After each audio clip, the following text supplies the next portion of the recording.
Tchê, antes de começar esse vídeo, a gente tá aqui perto um do outro, em pandemia, sem máscara, mas a gente trabalha junto, tá todo mundo com teste negativo. Exatamente, fizemos ontem. Tá? Então não se apavorem, vai pro vídeo. Quando a gente veio até também dava pra vir sem um dinheirinho extra, mas agora tu acha que dá pra fazer? Exatamente, mudou muito. Como a gente falou aqui no começo do vídeo, financeiramente mudou bastante. Então assim, se a pessoa tá pensando em vir aqui, tem que estar preparada pelo custo de vida que vai viver aqui. Então no começo, principalmente, mesmo o contrato que seja bom, vem com uma reserva aqui financeira para você não passar dificuldades também. Eu acho que isso mudou muito aqui. E não converta, viu? Se tu vem morar aqui nos Emirados, não dá pra ficar convertendo o dinheiro. Você tem que calcular tudo na moeda local. Se tu é turista, eu acho que sim. Aí converte, né? Porque tem que saber se tá mais barato realmente pra comprar. Então, isso era até uma coisa que eu falei no meu vídeo, um dos vídeos que a gente fez, Liz. Assim, o conselho financeiro que eu dou pra qualquer pessoa que tá pensando em ir embora do país é ter pelo menos 6 meses do valor do custo de vida do país que está vindo. Então você está vindo aqui para os Emirados Árabes, dá uma olhada quanto é que custa a moradia, alimentação, tal. Guarda 6 meses desse valor, daí você vem para cá e você pensa em vir. Mesmo que você tenha um contrato, não cai nessa roubada de querer vir sem ter o conhecimento dos custos que envolvem a vida aqui. Viu, gente? Tudo isso tem aqui no meu canal. Corre na playlist que tem aqui em cima quando acabar, porque tem vídeo falando sobre contrato de aluguel, de trabalho, custo de vida por aqui. E depois corre lá no canal do Samuel para tentar entender como fazer isso financeiramente. Gente, se eu tivesse essas dicas quando eu vim morar aqui, ia ter sido bem diferente. Eu acho que aqui a gente se completa bastante, que a Alice fala muito da cultura daqui, e eu tô tentando falar um pouquinho do financeiro, como se preparar financeiramente para você estar fazendo qualquer tipo de viagem internacional. Esse é o intuito aí do nosso canal, por isso que se chama Financeiro Sem Fronteiras, né? Show, viu? Deixa like aqui e deixa like lá. Eu considero que os Emirados é uma grande caixa de Lego, né? Como eu tô sempre repetindo por aqui. Instabilidade, eu acho que é uma palavra que define muito aqui os Emirados. E não existe democracia, né? Aqui a gente tem que fazer o que eles estão mandando. O que tu acha desse ponto de vista, dessa bagunça que ao mesmo tempo é organizada? Então, essa questão é muito complexa, né? Pra gente for pensar. Porque realmente aqui a lei é bem rígida, né? Vamos dizer assim. Então assim, a pessoa que está pensando em mudar para cá tem que realmente entender como é que funciona as leis árabes, as leis muçulmanas, para ela até não cair em contradição quando chega aqui. Eu acho que isso é um dos problemas maiores dos brasileiros em geral, que vem para cá e não entende por que a pessoa não pode beber álcool sem ter a licença, por que a pessoa não pode sair sem camiseta para a rua. Então tem assim uma questão cultural bem estabelecida, e num lado é ruim porque a gente não está adaptado a esse tipo de restrições, e pro outro é muito bom, porque na final das contas é um país muito seguro. Então tem que colocar isso na balança, se você quer ter essa liberdade e se você quer ter essa segurança, e se você está pensando em vir para cá, realmente você tem que seguir as leis do país, que é um pouco complicado, não é aquilo que a gente está acostumado. Não é para todo mundo, assim, acho que para todo mundo, né, vale essa regra. Você tem que se adaptar ao lugar que te aconchegue, que te sinta bem. Dependendo, tu vai gostar muito de morar na China, outras não, outros vão gostar de morar em Londres, outros não. Quem vem morar aqui vai ter que estudar um pouquinho para saber se vai conseguir se adaptar, né? Exatamente. Acho que o conselho que eu dou aí é colocar novamente qual o motivo dela estar vindo para cá.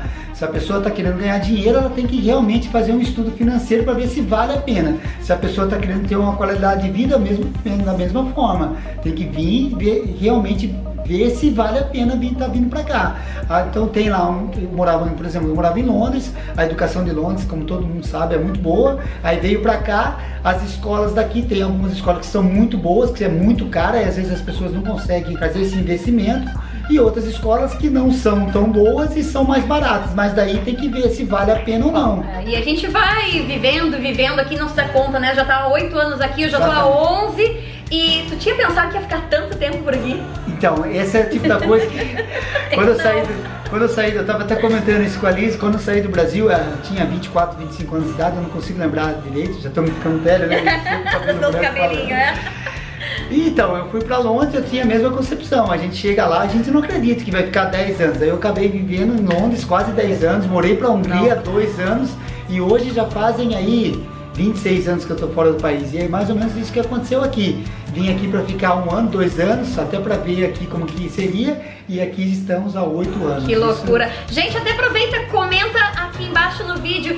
Tu já saiu do Brasil, já morou em outro lugar, está morando, fez algum tipo de planejamento financeiro, de tempo, quanto tempo ficar no país? Comenta aqui embaixo que eu quero saber de ti como é que é a tua situação. E tem planos de ficar mais quanto tempo? Tem isso na mente assim ou então, vamos deixando, vamos empurrando? Então, novamente, né, a gente tava conversando sobre isso há pouco tempo. Assim, eu acho que as pessoas que vêm pra cá têm que saber que não é um país que você não vai conseguir ficar. A partir dos 50 anos é muito difícil do país renovar seu visto. E você vai para outro país que você consegue ficar legalmente, que é no caso da Inglaterra, você pega o visto de trabalho, a partir de 10 anos você consegue pegar o visto de residência, que você pode viver pro resto da sua vida lá. Agora aqui não tem essa opção. Então assim, a pessoa que está saindo do Brasil para vir para cá, pensa quais são os objetivos. Quero aprender árabe, então vem aprender árabe. Quero aprender inglês. Daí não é o lugar certo, mas... Quero ganhar dinheiro, quero fazer isso, aquilo. Daí você tem um período. No meu caso, para te dizer bem a verdade, eu ainda estou financeiramente pensando em ficar mais um pouco, porque ainda está valendo a pena. Mas a gente nunca sabe, né, Lisa? Eu acho que as oportunidades estão aí e a gente está sempre aberto a elas. Nesse momento, a intenção é ficar. Eu sempre falo, a gente nunca deve fechar uma porta. Exatamente. Né? Não se fecha, tá ali, tem uma porta, tem uma janelinha. Exatamente, a janela a gente sempre fica olhando ali. Vai que aparece uma frente. Tchê, e aí, me fala, tá gostando do vídeo? Clica no botão do gostei, compartilha ele com todo mundo que tu conhece. E eu, pra encerrar esse vídeo agora, vou pedir, Samuel, eu acho que tu já falou tudo para minhas criaturas aqui, mas assim, para dar um toque mesmo, pra ficar fixado na mente, financeiramente, o que eles têm que fazer se eles estão pensando em sair pra morar fora do Brasil. Seguir mais ou menos o passo a passo aí que eu também tento passar nos meus vídeos, né? Então tá pensando em ir para qualquer país, dá uma estudada qual é o custo de vida nesse país que você está indo. Isso eu acho que é um dos fatores mais importantes. Eu não fiz isso e até tive uma dificuldade. Então você está indo, dá uma estudada. O conselho que eu dou à maioria das pessoas é 6 meses de colchão aí, que você tem para viver no país sem ter necessidade, e entender um pouquinho do país, a região geográfica que você está indo, para ver a cultura, se está mais ou menos aquilo que você está esperando, porque senão você vai cair num lugar que você acha que é uma coisa e é uma coisa completamente diferente. Então são os passos básicos. O básico que todo mundo deve seguir, que eu não segui. Aliás, mas agora a gente vai começar a planejar, ainda dá tempo. Eu acho que aí que vem a experiência, né? Felizmente a gente teve essa experiência de ir embora do país e a gente pode estar passando essas experiências aí, tá ajudando o pessoal que está pensando nisso. Tchê, muito obrigada por ter ficado com a gente até o final do vídeo. Samuel, muito obrigada por ter vindo, participado aqui. As informações dele são super valiosas, gente. Não esquece, segue ele lá no canal. Olha só que bonitinho. Vou precisar fazer uma coisa assim pra mim, ó. Financeiro Sem Fronteiras. Deixa o teu like, compartilha esse vídeo e até o próximo. Valeu!